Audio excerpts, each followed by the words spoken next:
Jason Morgan's heartbreaking farewell. Monica's final gift to the Quartermaine legacy. The hallways of the Quartermaine mansion have witnessed countless moments of triumph and tragedy, but nothing could prepare Jason Morgan for the devastating scene that awaited him in Monica's room. The man who had faced down countless enemies in Port Charles' dangerous underworld found himself powerless against the one opponent he could never defeat, time.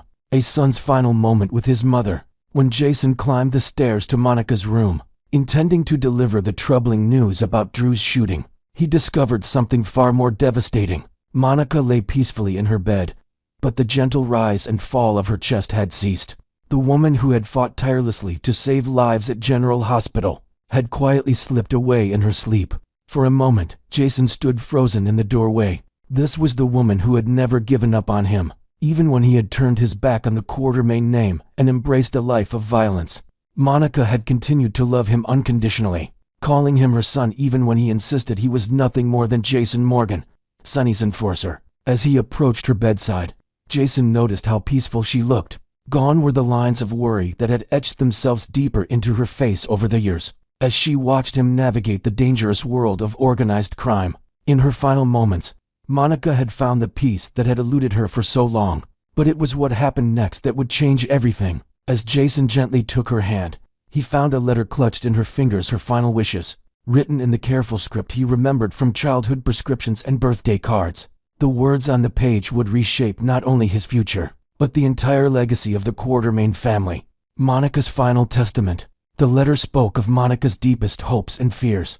She had watched as the Quartermaine family fractured over the years, torn apart by ambition, betrayal, and bitter feuds. Edward's iron-fisted control had given way to Tracy's sharp-tongued manipulation, while various family members had come and gone, each pursuing their own agenda rather than the collective good of the family. But in Jason, Monica saw something different. Despite his chosen path in life, she had always recognized the inherent goodness that remained in him, the same compassion that had once driven him to pursue medicine before the accident that changed everything. The letter detailed her decision to transfer control of the Quartermaine mansion and her considerable influence within the family structure to Jason, believing that only he possessed the strength and moral compass necessary to guide the family through the turbulent times ahead. Monica's words were both a plea and a prophecy. She spoke of her hope that Jason would find a way to balance his fierce loyalty to those he loved with the responsibility of leading a family that had always been its own worst enemy. She expressed her faith that he could be the bridge between the family's prestigious past and whatever future awaited them. As Jason read her final words, tears that he rarely allowed himself to shed flowed freely down his face. The weight of her trust, her love, and her final request settled on his shoulders like a mantle he had never sought, but could not refuse. The devastating announcement. When Jason descended the stairs with tears in his eyes, Tracy immediately knew something was terribly wrong. The words seemed to stick in his throat as he tried to form them. Monica is gone. Tracy's initial disbelief quickly gave way to a grief so profound that for once, her sharp wit and cutting remarks were nowhere to be found. The phone calls that followed were some of the most difficult Jason had ever made. Sonny, who had known Monica for decades and respected the way she had never stopped loving Jason despite his choices, received the news with somber acceptance. Carly, understanding the depth of Jason's bond with his adoptive mother, immediately offered her support. Michael, Scout, and the other grandchildren were devastated to learn that the woman who had always made time for first day of school hugs and family traditions was no longer with them. The news rippled through Port Charles like a stone thrown into still water. At General Hospital, colleagues remembered Dr. Monica Quartermaine as a brilliant physician and former chief of staff who had saved countless lives throughout her career. In the halls of power and on the dangerous streets that Sonny controlled, people recalled the woman who had somehow maintained her dignity and grace, even as her son chose a life that put him perpetually at odds with everything she represented. A funeral steeped in love and loss. Monica's funeral became one of the most significant gatherings Port Charles had seen in years. The service was held at the family church, with Jason delivering a eulogy that many who knew him would never have imagined possible. Standing at the podium, the man who was more comfortable expressing himself through action than words found his voice to honor the woman who had shaped him more than he had ever realized. He spoke of Monica's unwavering love, her fierce dedication to her family and patience, and her ability to see the best in people even when they couldn't see it in themselves. He talked about the countless times she had patched up his wounds without asking questions, the way she had continued to set a place for him at family dinners, even when he hadn't shown up for months, and her absolute refusal to give up on the family that bore her name. The gathering brought together faces that hadn't been seen in Port Charles for years. Family members who had been scattered by various feuds and circumstances returned to pay their respects to the woman who had somehow managed to be the thread that kept them all connected, even when they were determined to drift apart. As the service concluded and mourners began to make their way to the cemetery, Jason felt the full weight of Monica's final request settling on his shoulders. The woman who had never asked him for anything was now asking him for everything to be the leader the Quartermain family needed to find a way to honor their legacy while forging a new path forward. Jason's life-altering decision. In the days following the funeral, Jason found himself spending long hours in Monica's study, surrounded by decades of family photographs and medical journals. The contrast between the life he had built with Sonny and the life Monica envisioned for him couldn't have been starker. For years, he had been Sonny's right hand, the enforcer who handled the dirty work that kept the Corinthos organization running smoothly. But Monica's death had awakened something in him that had been dormant for too long. Every family photo told a story of missed opportunities and relationships strained by his choices. Danny, his son with Sam, deserved better than a father who lived under the constant threat of violence. The Quartermain family, fractured as it was, deserved a chance to heal and rebuild. When Jason finally approached Sonny with his decision, the conversation took place in the very coffee warehouse, where they had planned countless operations together. The familiar smell of roasted beans and the distant sound of the ducks couldn't mask the gravity of what Jason was about to say. "I need to step away from the business," Jason said, his voice steady despite the enormity of what he was asking. "Monica left me something I can't ignore, the responsibility for the family, and I can't do both." Sonny's surprising understanding. For a moment, Sonny said nothing, his dark eyes studying the man who had been more than a business partner, who had been a brother in every way that mattered. Jason had saved his life more times than either of them could count, had stood by him through betrayals and wars, had been the one constant in a world where loyalty was rare and trust was earned in blood. But Sonny also understood the weight of family obligation in ways that many couldn't. His own children had paid the price for his choices more times than he cared to remember. Michael's recent injury had been a stark reminder of how the violence that surrounded them inevitably touched the people they loved most. "You know," Sonny said finally, his voice heavy with emotions he rarely allowed himself to express, "there was a time when I thought about getting out too. After Morgan died, after all the times Michael got hurt because of who I am. Maybe this is the universe telling us it's time." The conversation that followed was unlike any they had ever had. Instead of discussing territories and revenge, they talked about legacy and redemption. Sonny admitted that his recent health concerns had made him question whether the constant stress and danger were worth the cost. Jason shared Monica's letter and her hopes for the family's future, the words of a dying woman who had seen too much pain and wanted something better for those she left behind. By the time their conversation ended, both men had reached the same conclusion. The partnership that had defined Port Charles' criminal landscape for decades was coming to an end, not with betrayal or violence, but with mutual respect and a shared understanding that some things were more important than power. The weight of Monica's legacy. As Jason prepared to take on his new role as the unofficial head of the Quartermain family, he couldn't help but think about the irony of his situation. The same accident that had severed his ties to the family name and sent him into Sonny's world had also given him the strength and experience necessary to lead them now. Monica's final gift hadn't just been the mansion or the family trust, it had been her absolute faith in his ability to change, to grow, to become the man she had always believed he could be. In her letter, she had written about watching him from afar, seeing how he protected the people he loved, how he had never lost his essential humanity despite the darkness that surrounded his chosen profession. The challenges ahead would be immense.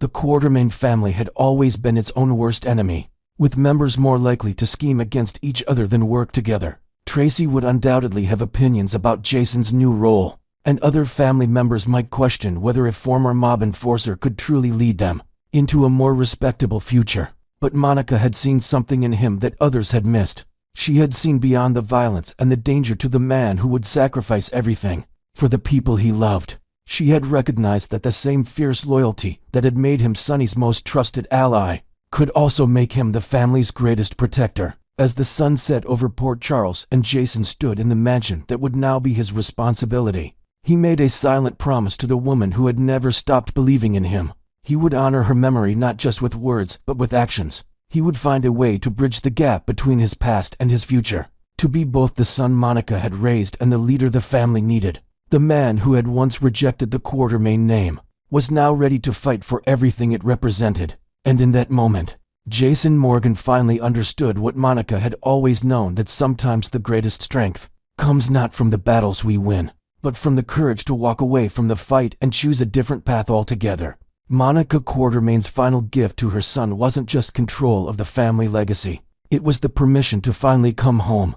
Next, we will learn about the devastating heartbreak awaiting Scout Quartermain as she grapples with the tragic loss of her beloved grandmother Monica Quartermain, and how Drew Kane's selfish decisions may have cost his daughter the final precious moments she desperately craved with the family matriarch. Scout's heartbreaking pleas fall on deaf ears. The young Quartermain heiress has spent countless weeks begging her father Drew Kane to allow her just one more visit with Monica, her voice trembling with emotion each time she made her desperate requests. Scout's innocent eyes would light up whenever she spoke about her grandmother, sharing memories of Monica's warm hugs, her gentle stories about the Quartermain legacy, and the special bond they shared over tea and cookies in the mansion's sunroom. But Drew, consumed by his own agenda and stubborn pride, repeatedly dismissed his daughter's heartfelt pleas with cold indifference, never realizing he was denying Scout what would become her final opportunity to say goodbye to the woman who had been her anchor during turbulent times.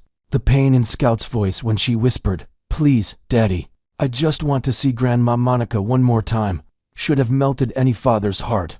Instead, Drew's responses became increasingly dismissive, ranging from vague promises of maybe next week to outright refusals that left the little girl confused and heartbroken. Monica, meanwhile, had been asking about Scout constantly, her own heart aching for her granddaughter's presence during her final days. The elderly matriarch had even prepared a special room for Scout's visits, filling it with photo albums and mementos that chronicled the rich Quartermain family history she so desperately wanted to share. A year marked by unimaginable tragedy and loss. This devastating blow comes at the end of what can only be described as the most horrific year of Scout's young life. A 12-month period that has stripped away nearly everything she held dear with ruthless precision. The loss of her mother, Sam McCall, earlier this year had already shattered Scout's world into a million pieces, leaving her grappling with grief that no child should ever have to endure alone. Sam had been Scout's everything, her protector, her confidant, her source of unconditional love and strength,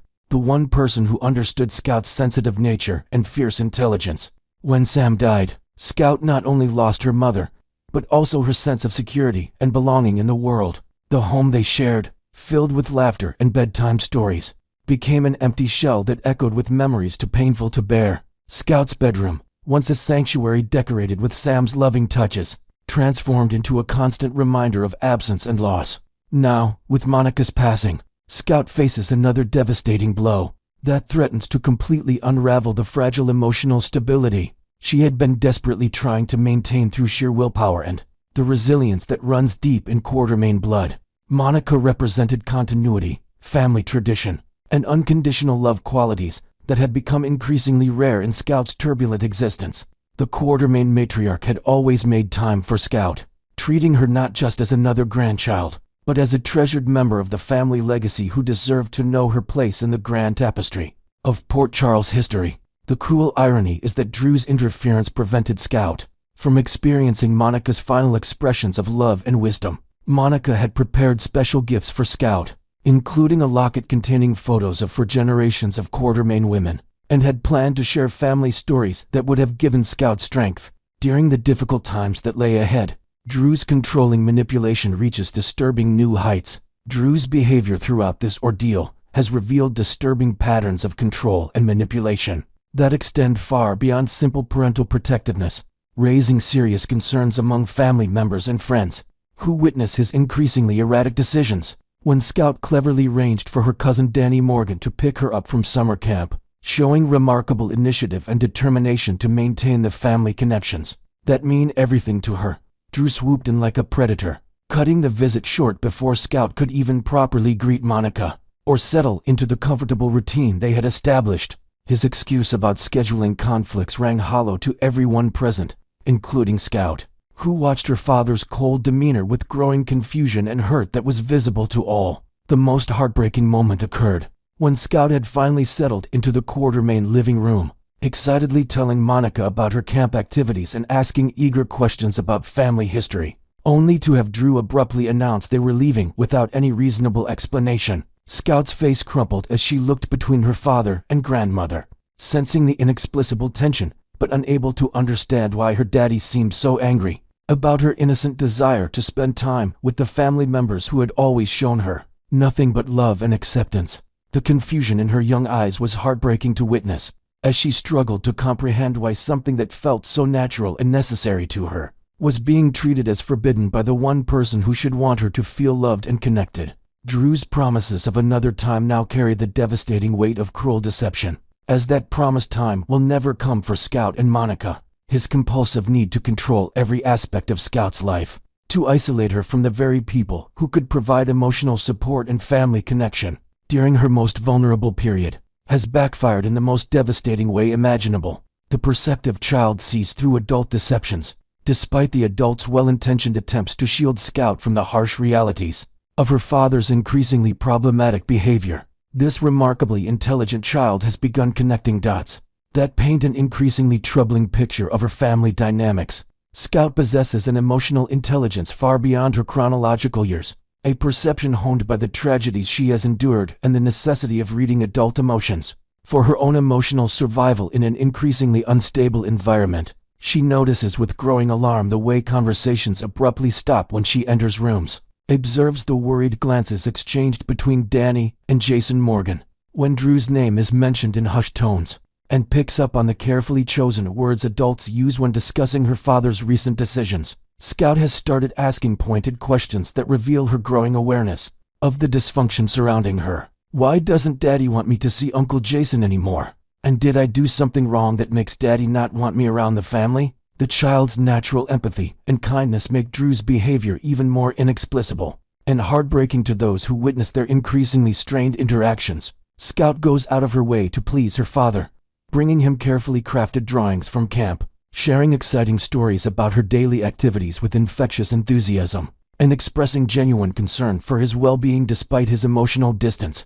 Yet Drew responds with increasing coldness and control, as if punishing Scout for the simple crime of caring about anyone other than him. Most heartbreaking is Scout's growing realization that the father she once idolized, the man she believed was a genuine hero worthy of her complete trust and admiration, has transformed into someone she barely recognizes and increasingly fears to disappoint. Desperate escape attempts reveal growing desperation. Scout's documented escape attempts from summer camp represent far more than typical childhood mischief. They reveal a child so desperate for meaningful family connection that she's willing to risk serious punishment and disappointment to achieve even brief moments of belonging. The first escape, meticulously orchestrated with Danny's reluctant help, showed remarkable planning and determination as Scout convinced her older cousin to help her breach camp security during designated visiting hours. The second attempt, involving Charlotte Casadini as a willing accomplice, demonstrates Scout's growing network of allies among children who understand family dysfunction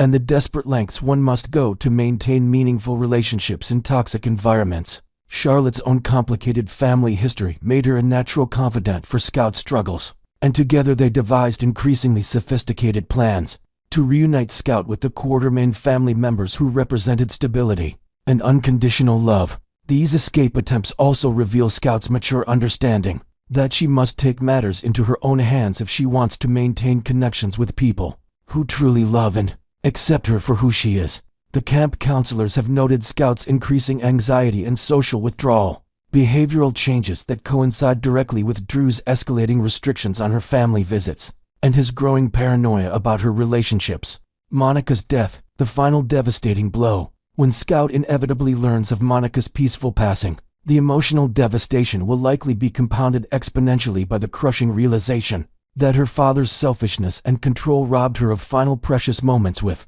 her beloved grandmother. This knowledge has the potential to fundamentally alter Scout's relationship with Drew, possibly creating an irreparable rift that will define their future interactions. The psychological impact of knowing she could have been there could have held Monica's frail hand or heard her final words of love and encouragement, will create a complex trauma that extends far beyond simple grief and loss. Scout will carry the unbearable burden of what-if scenarios, spending sleepless nights imagining the conversations they might have shared, the precious memories they could have created together, and the comfort she might have provided to Monica during her final hours of life. Danny's desperate intervention may be too late. As spoilers reveal, Danny Morgan will make his own desperate plea to Drew, likely begging his uncle to allow Scout to attend Monica's memorial service and pay her final respects to the woman who loved her unconditionally. However, Drew's pattern of selfish decision-making suggests he may deny even this basic request, potentially creating the final catalyst that drives Scout to take drastic action,